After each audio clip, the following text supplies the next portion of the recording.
Una genealogía estructural de la demonología occidental. La demonología, entendida no como una mera curiosidad teológica sino como una infraestructura de control social y una herramienta de diagnóstico precientífico, constituye uno de los pilares más complejos de la historia de las ideas. Este estudio se propone desglosar la evolución de lo demoníaco desde sus raíces bioquímicas hasta su codificación judicial y su eventual arqueología en la psique moderna.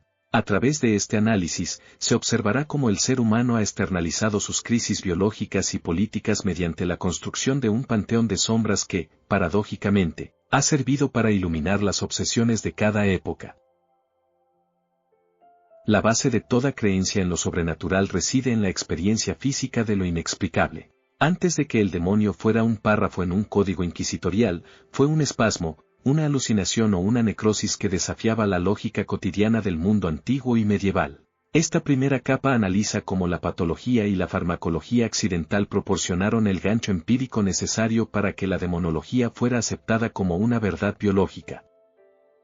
El hongo de la locura y el fuego del infierno. Uno de los hitos más determinantes en la construcción de la realidad demoníaca fue el ergotismo, una condición provocada por la ingesta de alcaloides tóxicos presentes en el cornezuelo del centeno, el hongo Claviceps purpurea. Durante siglos, especialmente en los periodos de hambruna y alta humedad, el centeno contaminado se convertía en la base alimenticia de las poblaciones más vulnerables, lo que provocaba brotes epidémicos de lo que se conocía como el fuego de San Antonio o el fuego del infierno. La bioquímica del cornezuelo es fascinante y aterradora. El hongo produce ergotamina y ergometrina, potentes vasoconstrictores, así como amidas del ácido lisérgico, precursoras naturales del dietilamida del ácido lisérgico, comúnmente conocido como LSD. Los síntomas de la intoxicación se dividían en dos categorías que alimentaron directamente el imaginario demonológico. El ergotismo gangrenoso provocaba que las extremidades se tornaran frías, lívidas y finalmente negras, desprendiéndose del cuerpo tras un dolor abrasador que el enfermo describía como llamas invisibles devorando su carne. Para una sociedad sin conocimientos de microcirculación, ver a una persona perder un pie mientras gritaba por tormentos invisibles era la prueba definitiva de la ira de un demonio o de un maleficio lanzado por una bruja. Por otro lado, el ergotismo convulsivo inducía alucinaciones caleidoscópicas, delirios, convulsiones violentas y cambios drásticos de conducta. Los afectados a menudo describían visiones de criaturas infernales, sensaciones de volar o encuentros con entidades oscuras. Un hito histórico fundamental para comprender la persistencia de este fenómeno ocurrió en agosto de 1951, en la localidad francesa de Pont-Saint-Esprit. En pleno siglo XX, cientos de personas sufrieron delirios y alucinaciones masivas debido a harina contaminada. Algunos deambulaban gritando sobre llamas infernales y otros se arrojaron por las ventanas creyendo que podían escapar de bestias invisibles, recreando las crónicas medievales de posesión. En el ámbito de la arqueología del arte, el pintor Matthias Grunewald capturó esta realidad biológica en el retablo de Isenheim, pintado entre los años 1512 y 1516 para un hospital de la Orden de San Antonio. El realismo con el que representó a las víctimas de la enfermedad, con los dedos contraídos y la piel llena de pústulas, demuestra que lo que el clero diagnosticaba como una lucha espiritual contra las tentaciones de San Antonio era, en su raíz, una epidemia fúngica. La hidrofobia y el demonio agresivo. Si el ergotismo explicaba las visiones colectivas, la rabia proporcionó la plantilla fenotípica para el poseído violento y deshumanizado. La rabia es una de las zoonosis más antiguas registradas por la humanidad. Las primeras menciones se encuentran en el Código de Esnuna de Mesopotamia, aproximadamente en el año 1800 a.C., donde ya se establecían multas para los dueños de perros que causaran la muerte de personas. Los síntomas de la rabia furiosa imitan a la perfección las descripciones de la posesión: agitación extrema, hiperactividad, agresividad irracional, insomnio y una sensibilidad patológica a la luz y al sonido. No obstante, el signo clínico más demoníaco es la hidrofobia. El virus ataca el sistema nervioso central y provoca espasmos dolorosísimos en la laringe y faringe al intentar tragar. Al ver un vaso de agua o incluso sentir una corriente de aire, el paciente sufre convulsiones violentas y rechaza el objeto con un pánico que parece provenir de un ser que odia la vida misma. La excesiva salivación, que se manifiesta como espuma en la boca, completaba la imagen de una criatura que había dejado de ser humana para convertirse en un receptáculo de malicia. Históricamente, los exorcistas interpretaban el rechazo al agua bendita como una prueba de posesión, ignorando que se trataba de una reacción fisiológica a la deglución inducida por el virus del género Lyssavirus. No fue sino hasta el hito médico de 1885, cuando Louis Pasteur realizó su primera vacunación exitosa en un ser humano, que la rabia comenzó a ser despojada de su halo sobrenatural para entrar en los anales de la microbiología. La danza de los nervios, Corea de Sydenham y epilepsia. Otra fuente de inspiración para la demonología práctica fue la Corea de Sydenham, descrita sistemáticamente por Thomas Sydenham en el año 1686. Este trastorno del movimiento, consecuencia de una infección bacteriana por estreptococos, afecta principalmente a niños y adolescentes. Los movimientos involuntarios, rápidos y sin propósito de las extremidades y la cara, junto con la pérdida del control emocional y los ataques de risa o llanto inapropiados, se conocieron popularmente como el baile de San Vito. Un signo particularmente sugestivo para los observadores de la época era la incapacidad del paciente para mantener la lengua fuera de la boca, la cual entraba y salía rítmicamente como la de un ofidio, reforzando la asociación simbólica entre el enfermo y la serpiente del Edén.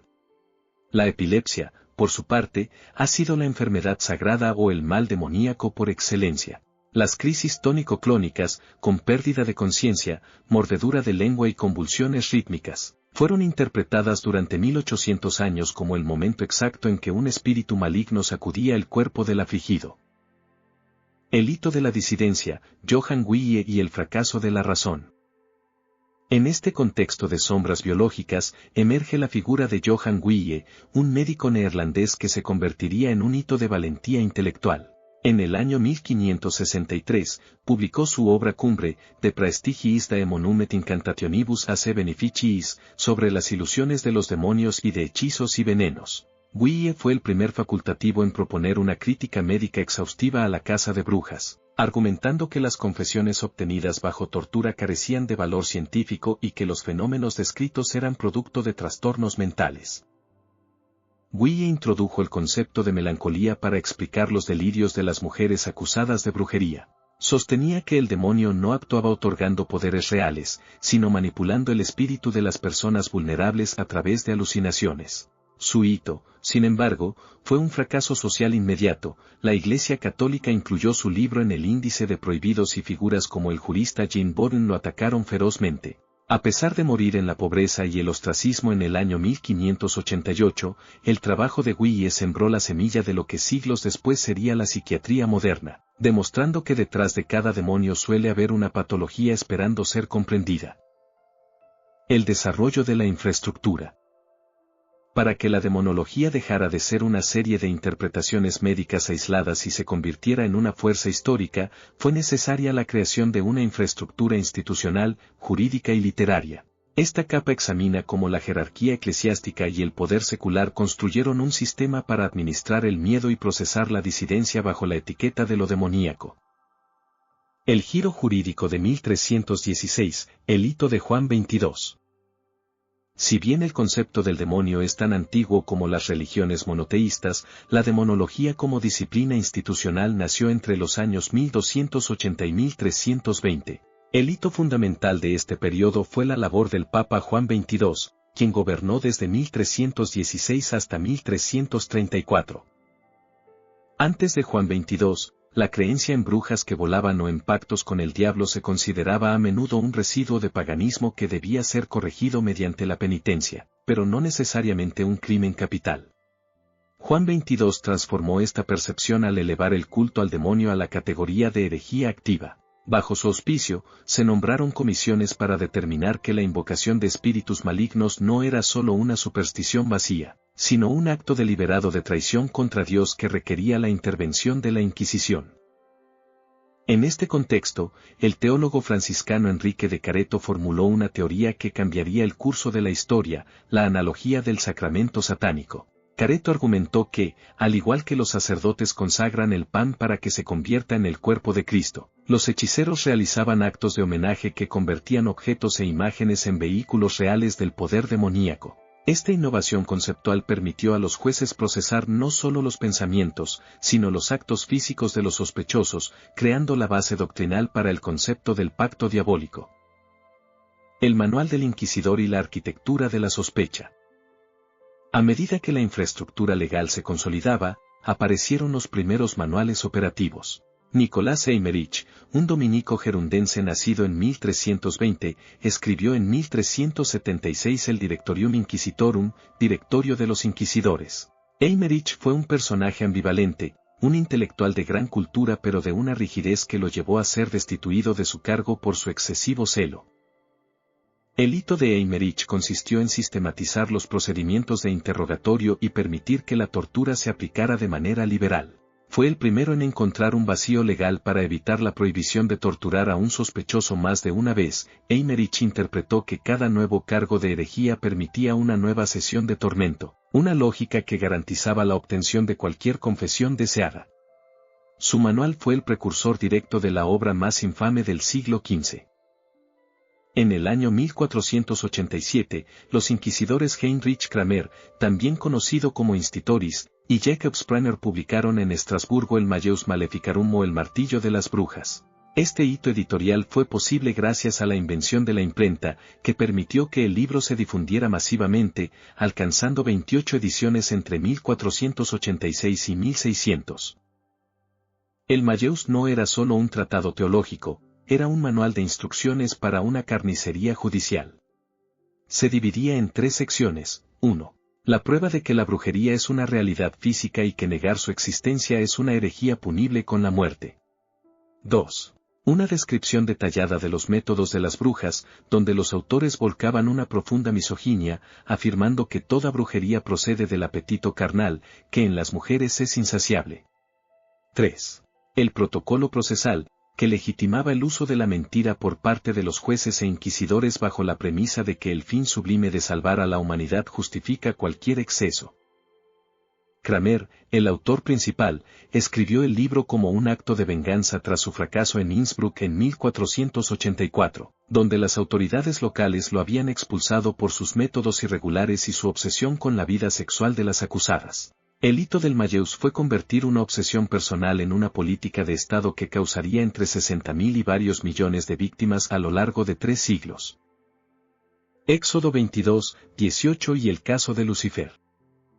La infraestructura de la demonología se apoyó en lo que podemos llamar el efecto mariposa de la traducción. Un error filológico en un texto antiguo podía costar miles de vidas siglos después. El ejemplo más trágico es el versículo de Éxodo 22, 18. En el hebreo original, la palabra Mecasepa designaba a una envenenadora o a una herbolaria que utilizaba sus conocimientos para causar daño físico. Cuando San Jerónimo tradujo la Biblia al latín en la Vulgata, vertió este término como maléficos. Posteriormente, las traducciones a lenguas vulgares, como la Biblia del rey Jacobo en 1611, utilizaron la palabra witch, bruja. Esta mutación lingüística transformó un delito civil contra la salud pública en un delito espiritual contra la majestad divina. Durante los juicios de Salem en 1692, este versículo fue la autoridad suprema invocada para ejecutar a personas cuya única culpa era el rumor o la mala voluntad de sus vecinos. De igual manera, el nombre Lucifer es fruto de una interpretación poética errónea. El profeta Isaías, en el capítulo 14, versículo 12, se burlaba del rey de Babilonia comparándolo con la estrella de la mañana, el Ben Sahar, que cae del cielo debido a su soberbia. San Jerónimo tradujo estrella de la mañana como Lucifer, el portador de luz, un término astronómico latino para el planeta Venus. La demonología posterior tomó este adjetivo y lo convirtió en el nombre propio del príncipe de las tinieblas, creando una mitología entera a partir de una metáfora política sobre el orgullo babilónico. El hito de la política absoluta, Loudoun y North Berwick. La infraestructura demonológica alcanzó su madurez cuando fue utilizada como una herramienta de alta política para eliminar enemigos del Estado. El caso más famoso es el de las endemoniadas de Loudoun en 1634. Loudoun era una ciudad estratégica con una fuerte población protestante, y el cardenal Richelieu necesitaba consolidar el poder central demoliendo sus fortificaciones.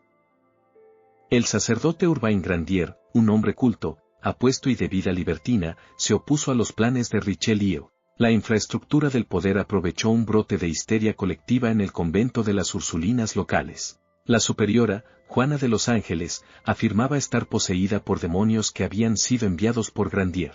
En un espectáculo público de exorcismos, las monjas realizaban contorsiones imposibles y hablaban en lenguas, mientras los enemigos de Grandier presentaban documentos supuestamente firmados por el sacerdote y el diablo. A pesar de las dudas de muchos observadores médicos, Grandier fue sometido a la tortura de la bota, que destrozó los huesos de sus piernas, y quemado vivo el 18 de agosto de 1634. Su ejecución no fue un acto de fe, sino una razón de estado donde la demonología sirvió como el envoltorio necesario para un asesinato político. Simultáneamente, en Escocia, el rey Jacobo VI, quien luego sería Jacobo I de Inglaterra, elevaba la caza de brujas a una cuestión de legitimidad monárquica. En el año 1589, tras sufrir violentas tormentas durante su viaje de boda, el rey se convenció de que existía una conspiración satánica contra su vida. El resultado fueron los procesos de North Berwick, donde el monarca interrogó personalmente a los acusados. Como hito literario y político, Jacobo publicó en 1597 su Tratado Daemonologie. Fue el único monarca en escribir una obra de este tipo, argumentando que el diablo atacaba con especial saña a los reyes porque estos eran los representantes de Dios.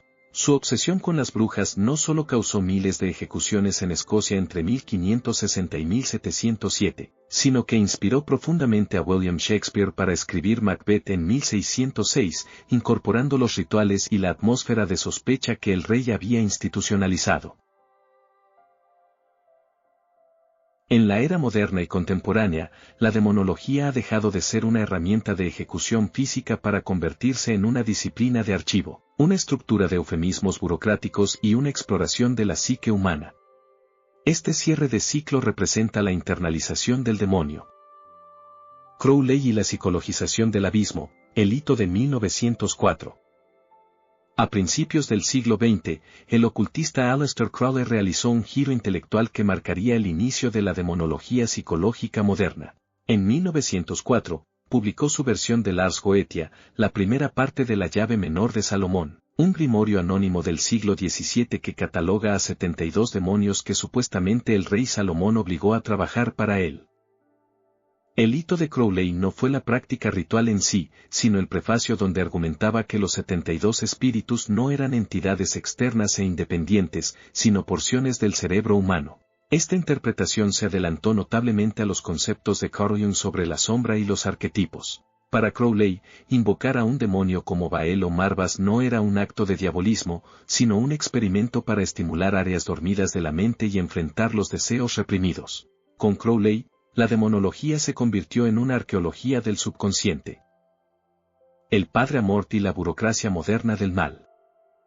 Mientras la vanguardia intelectual psicologizaba al demonio, la Iglesia Católica mantenía su infraestructura tradicional bajo el mando del padre Gabriele Amorth. Nacido en 1925 y ordenado en 1954, Amorth fue nombrado exorcista de la diócesis de Roma en junio de 1986.